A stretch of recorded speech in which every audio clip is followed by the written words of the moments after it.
দেখছেন কলকাতা টিভি, আপনাদের সঙ্গে রয়েছে ভাস্বতী। শুরু করছি সংবাদ সারাদিন। ভাঙড়ে শওকত মোল্লার নামে পড়ল পোস্টার, চাঞ্চল্য ছড়িয়েছে গোটা এলাকায়। ভাঙড় বিধানসভার পোলেরহাট থানার শ্যামনগর এলাকার ক্যানিং পূর্বের বিধায়ক শওকত মোল্লার নামে একাধিক পোস্টার পড়ল, আর যে পোস্টারকে ঘিরে তৈরি হয়েছে রাজনৈতিক চর্চা। পোস্টারে লেখা সন্ত্রাস করে খুনের দায়ে আরাবুল জেলে, তাহলে শওকত কেন এখনো বাইরে? জাহাঙ্গীর হোসেন আমাদের প্রতিনিধি রয়েছেন ফোন লাইনে। জাহাঙ্গীর, রাতের অন্ধকারে কে বা কারা এই পোস্টার লাগালো, কি জানা যাচ্ছে এই বিষয়ে? স্থানীয় তৃণমূল নেতৃত্ব তারা কি বলছেন এই বিষয়ে? একেবারে তোমাকে জানিয়ে কি যে ভাঙড় 2 নম্বর ব্লকের পোলেরহাট 2 নম্বর এলাকায় সেখানে কিন্তু রাতের অন্ধকারে কে বা কারা পোস্টার মেরেছে। মূলত ক্যানিং পূর্বের বিধায়ক শওকত মোল্লার নামেই কিন্তু পোস্টারগুলো পড়েছে, যে তিনি যে ভাঙড়ে যে খুন হয়েছে আইএসএফ কর্মী, সেখানে আরাবুল ইসলাম জেল খাটলেও শওকত মোল্লা কেন জেলে যায়নি, এই প্রশ্ন তুলেই কিন্তু বিভিন্ন এলাকায় পোস্টার রাতের অন্ধকার কে বা কারা মেরেছে সেটা কিন্তু এখনো পর্যন্ত ক্লিয়ার না। তবে মৌখিকভাবে পোলেরহাট থানাতে তৃণমূলের পক্ষ থেকে অভিযোগ জানানো হয়েছে, সেই অভিযোগের ভিত্তিতে তদন্ত শুরু করছে। তবে মনে করা হচ্ছে যে ওই এলাকা পোলেরহাট এলাকা, সেখানে আইএসএফ এবং জমি কমিটির একটা শক্ত ঘাঁটি, তারা এই কাজটা করতে পারে বলে অনুমান। পাশাপাশি এমনটা দেখা গেছে যেখানে শওকত বিরোধী আরাবুল গোষ্ঠীর কিছু লোকজন এই কাজ করলেও করতে পারে বলে মনে করছে। তবে শওকত মোল্লার দাবি, ওই এলাকায় জমি কমিটি তাদের পায়ের থেকে মাটি সরিয়েছে, যার কারণে তারা এই তৃণমূলের ন্যায় বদনাম করার জন্য, শওকত মোল্লার ন্যায় বদনাম করার জন্য এই সমস্ত কাজকর্ম করে যাচ্ছে। পাল্টা শওকত মোল্লা পাল্টা জমি কমিটির নেতা মির্জা হাসান তিনি যেটা দাবি করছেন যে ওই এলাকায় টোটাল ভাঙড় বিধানসভায় একটা পোলেরহাট 2 নম্বর এলাকায় সেখানে জমি কমিটির একটা শক্ত ঘাঁটি, জমি কমিটির বদনাম করার জন্য এই সমস্ত কাজকর্ম করে যাচ্ছে। তবে এর সঙ্গে কোনো রকম যোগাযোগ নেই। তবে পাল্টা এটাও প্রশ্ন তুলেছেন যে আরাবুল ইসলাম যে জেলে যায়, শওকত মোল্লা কেন জেলে যাবে না? শুধু তাই নয়, পাশাপাশি একাধিক লেখা বিষয় নিয়ে কিন্তু বিভিন্ন এলাকায় পোস্টার পড়তে দেখা যায়।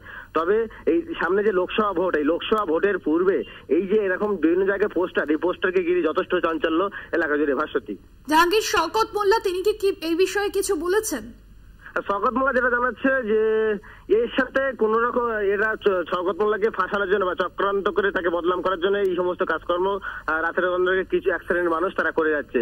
তবে এটা তিনি গুরুত্ব দিতে নারাজ যে তৃণমূলের এখন বিভিন্ন দল থেকে, আইএসএফ থেকে, জমি কমিটি থেকে, তারা সিপিএম থেকে তৃণমূলে জয়েন করছে।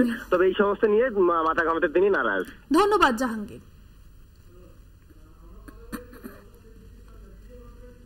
আমরা কথা বলেছিলাম নওশাদ সিদ্দিকের সঙ্গে, এ বিষয়ে তিনি কি বলছেন শোনাবো।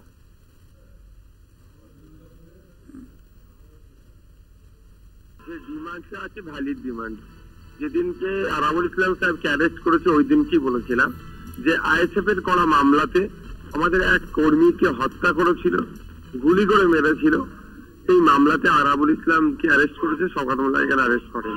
কারণ ওই মামলা অন্যতম একজন অভিযুক্ত হিসাবে আমরা আমাদের বুঝতে পেরেছি যেটা শওকত মোল্লা সাহেব ছিলেন। এটা আমি বলতে পারি যে মামলাতে আমরা মামলা করেছিলাম সেই মামলায় এখনো শওকত মোল্লা কেন অ্যারেস্ট হচ্ছে না, এখনো এই জায়গা থেকে আমি দাবি তুলতে পারি যে রাজ্য প্রশাসন কেন অ্যারেস্ট করছে না, শওকত মোল্লাকে অবিলম্বে অ্যারেস্ট করুক, এই দাবিটা আমি তুলছি। প্রথম দফার পর তৃণমূলের আগাম বিজয় মিছিল, নাটক বলে কটাক্ষ দিলীপ ঘোষের। 4 জুনের পর বোঝা যাবে কে কোথায় আছে। তৃণমূল যত হাঁটছে তত গলার জোর বাড়ছে। বর্ধমানে চা চক্রে মন্তব্য করলেন বিজেপি প্রার্থী দিলীপ ঘোষ। ঠিক কি বলেছেন দিলীপ ঘোষ চা চক্রে আপনাদের শোনাবো। তবে জানিয়ে রাখবো, প্রথম দফার পর তৃণমূলের আগাম বিজয় মিছিল, আর সেই বিজয় মিছিলকেই কটাক্ষ করেছেন দিলীপ ঘোষ। 4 জুনের পর বোঝা যাবে কে কোথায় হাঁটছে। কি বলেছেন দিলীপ ঘোষ শোনাবো। এসব ড্রামাবাজি চলবে, 4 জুনের পরে বোঝা যাবে কে কোথায় আছে। টিএমসি যত হারছে তত গলার আওয়াজ করছে, সবাইকে দোষ দিচ্ছে, নির্বাচন কমিশন থেকে আরম্ভ করে সেন্ট্রাল ফোর্স থেকে আরম্ভ করে সবাইকে গালাগালি দিচ্ছেন মুখ্যমন্ত্রী। যদি জিতছেন তো গালাগালি কেন দিচ্ছেন? টেনশনটা আমরা বুঝি। মানে চাপের মুখে এই ধরনের বিজয় মিছিল আগে বার করতে হচ্ছে, সবই চাপ। সেই চাপটা এমন বাড়বে আস্তে আস্তে সব গড়। চন্দন সেনগুপ্ত রয়েছেন ফোন লাইনে। চন্দন, দিলীপ ঘোষের যে মন্তব্য তৃণমূলের তরফে, এই বিষয়ে এখনো পর্যন্ত কি প্রতিক্রিয়া? তৃণমূলের তরফ থেকে এখনো কোনো প্রতিক্রিয়া পাওয়া যায়নি, যেহেতু তিনি এই মাত্র মন্তব্যটি করেছেন। সকালবেলা চা চক্রে যোগদান করেন বর্ধমানে এবং তারপরেই প্রতিদিনের মতন তিনি সাংবাদিকদের মুখোমুখি হন। এবং সাংবাদিকদের মুখোমুখি হয়ে আজকে সাংবাদিকরা প্রশ্ন করেন। কালকে দেখা গেল যে উত্তরবঙ্গে যে 3টে জায়গায় ভোট হয়েছে সেই 3টি জায়গায় তৃণমূল কংগ্রেসের কর্মীরা বিজয় উৎসবে মাতলেন। কি বলবেন? তখন তারই উত্তরে তিনি বলেন যে এইসব দাবাবাজি চলবে, 4টা জুনের পর বোঝা যাবে কে কোথায় আছে। টিএমসি যত হারছে তত গলার জোর বাড়ছে, সবাইকে গালাগাল দিচ্ছে। নির্বাচন কমিশন থেকে শুরু করে যদি জিততেন তাহলে অমন করছেন কেন, এমনটাই কিন্তু প্রশ্ন ছুড়ে দিয়েছেন তৃণমূলের দিকে। কিন্তু এখন ঘটনা হচ্ছে যে তৃণমূলের পক্ষ থেকে এই ব্যাপারে কোনো বক্তব্য এখনো পাওয়া যায়নি। তবে নিশ্চয়ই ওই বক্তব্য পাওয়া যাবে এবং যেটা মনে করা হচ্ছে দিলীপ ঘোষ আছেন, দিলীপ ঘোষই তার স্বভাব সিদ্ধ মেজাজেই তিনি সাংবাদিকদের প্রশ্নের সাবলীল জবাব দেন। বাস্তবে একদম ধন্যবাদ চন্দন। প্রথম দফার পর তৃণমূলের আগাম বিজয় মিছিল, আর সেই বিজয় মিছিলকেই নাটক বলে কটাক্ষ করেছেন দিলীপ ঘোষ। এর আগেও নির্বাচনী প্রচার বা চা চক্রে গিয়ে একাধিক বিতর্কিত মন্তব্য করেছেন দিলীপ ঘোষ, আর এবার তৃণমূলের বিজয় মিছিলকে কটাক্ষ করেছেন বর্ধমান দুর্গাপুরের বিজেপি প্রার্থী দিলীপ ঘোষ, যেখানে তিনি বলেছেন তৃণমূল যত হারছে তত গলার জোর বাড়ছে। 4 জুনের পর বোঝা যাবে কে কোথায় আছে। তৃণমূল যত হারছে তত গলার জোর বাড়ছে। ঠিক এভাবেই তৃণমূলকে নিশানা করে কটাক্ষ করেছেন বর্ধমান দুর্গাপুরের বিজেপি প্রার্থী দিলীপ ঘোষ। বর্ধমানে চা চক্রে গিয়ে ঠিক এহেন মন্তব্য করতে দেখা যায় দিলীপ ঘোষকে। 4 জুনের পর বোঝা যাবে কে কোথায় আছে। তৃণমূল যত হারছে তত গলার জোর বাড়ছে। তৃণমূল নেতা জয়প্রকাশ মজুমদার রয়েছেন আমাদের সঙ্গে ফোন লাইনে। দিলীপ ঘোষ বর্ধমানে চা চক্রে গিয়ে তিনি তৃণমূলের আগাম মিছিলকে কটাক্ষ করছেন, বললেন 4 জুনের পর বোঝা যাবে কে কোথায় আছে। তৃণমূল যত হারছে তত গলার জোর বাড়ছে। আপনার প্রাথমিক প্রতিক্রিয়া? দিলীপ ঘোষের কথার কোনো প্রতিক্রিয়া হয় না।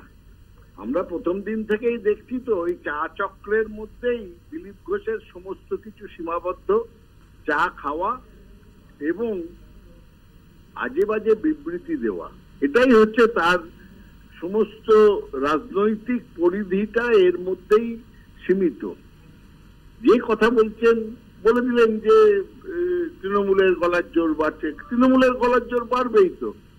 আমরা মোদীকে চ্যালেঞ্জ করছি, পশ্চিমবঙ্গে একটা আসন দিচ্ছি না, উনি নিজের সিট জিততে পারবেন না, ওনাকে ওনার পার্টি দূর করে দিয়েছে, নিজের জায়গা থেকে বিতাড়িত করেছে, সেই নিয়ে কিছু কথা বলুন না। এবং আমি আপনাদের অনুরোধ করব, আপনাদের যে সাংবাদিক এই সকালের চা চক্রে নিয়মিত যায় দিলীপ ঘোষের সকালকার মানে প্রভাত বাণী নিতে, তাকে একবার জিজ্ঞেস করতে বলবেন যে প্রথম আপনি উত্তর দিন, আপনাকে কেন মেদিনীপুর থেকে বিতাড়িত করলো পার্টি, কি কারণে? আপনি 5 বছর কাজ করেননি না? আপনি উপযুক্ত নেতৃত্ব দিতে পারছেন না? না যেটা মাত্র 1900 ভোটে জিতেছিল এবার নিশ্চিত পরাজয় হবে যে আসনে, সেই আসনে আপনাকে পাঠালো কেন? আপনাকে কি মাঠের বাইরে বার করে দিচ্ছে? এইরকম একজন যে লোক, যাকে শুভেন্দু অধিকারী অনায়াসে নিজের পার্টির মধ্যে থেকে একদম সাইড লাইনে ঠেলে দিয়েছেন, তার কথার কি গুরুত্ব আছে? দলেই কেউ গুরুত্ব দিচ্ছে না, তার উপরে আপনারা দেখাচ্ছেন বাংলার রাজনীতিতে তার গুরুত্ব। দিলীপ ঘোষের দলের মধ্যেই কোনো গুরুত্ব নেই। ওই 8-10 জন সঙ্গী সাথী নিয়ে সকালে চা খেতে যান, কিছু মিডিয়া আসে, সেখানে কিছু আজে বাজে বক্তব্য রাখেন। এর বেশি দিলীপ ঘোষের কোনো গুরুত্ব বাংলার রাজনীতিতে আজকে নেই। অনেক ধন্যবাদ জানাবো আপনাকে। তৃণমূল নেতা জয়প্রকাশ মজুমদার ছিলেন ফোন লাইনে।